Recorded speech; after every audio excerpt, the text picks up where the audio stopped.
የወሽመጤ ደጋፊዎች ማለት ነው። ይሄ ለእናንተ ነው። ነይ አንቺ ያ ሀቢባ በጋ አንቺ ደግሞ አንድ ልንገርሽ። አዎ ትክክል ነው። ከዚህም በፊት የተበሉት ትክክል ነው። ልንገርሽ በምን እንደተበሉ ስመጣ ትሾግረኛለህ ብላው ነው ብሩን ስታስበላ የነበረችው። ገብቶሻል? ወይም ደግሞ ናና ሾግረኝ ብላ ነው ብሩን ስታስበላ የነበረችው። ከዚህም በፊቱ የወሽመጤ ጉዳይ እንዴት አነጋጋሪ ሆነ። ወሽመጤ አንደኛ በትዳር በ80 ነው ያገባት፣ ያውን በመክሊት ነው ያገባት። ሰማሽ? በመክሊት ነው በትዳር ነው ያገባት። ራሱ በድህነቱ ጊዜ ልካ አብሮ ተጋብቶ ሲኖሩ ነበር። ገባሽ? እሱ ነው የላካት። እሱ በራሱ ብር ጥሮ ግሮ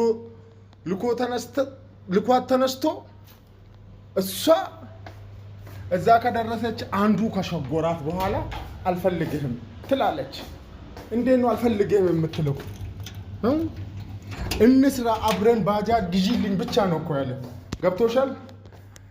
አንቺ ነይና ወሬቴና ይሄንን አልጋ አንጥፊ፣ እኔ ልወጣ ስለሆነ። ገብቶሻል? አንድ ነገር ልንገርሽና ማለት ነው። ሲቀጥል የወሽመጤ ታሪክ ያላሳዘነን የማን ታሪክ ሊያሳዝነን ነው? እንደውም ከዚህ በኋላ ልንገርሽ፣ አንድ ሴት ሀቢባ ቤት ገብታ ምስጢሯን የምትናገር ካለች እኔ ነኝ መጥቼ ባለችበት ማረጋት።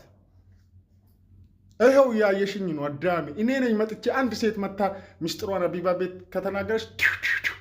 ምክንያቱም ሀቢባ ቤት የስርቆት ቤት ነው፣ የሐሜት ቤት ነው፣ የትዳር ማፍረሻ ቤት ነው። ሀቢባ ቤት የዝሙት ቤት ነው፣ የሐራም ቤት ነው። ሀቢባ ቤት እምመጥንሽ ቤት ካልገባሽ እያንዳንድሽ ሴት ከዚህ በኋላ እኔ ነኝ መጥቼ እዛ መጥቼ ማረግሽ ዋጫት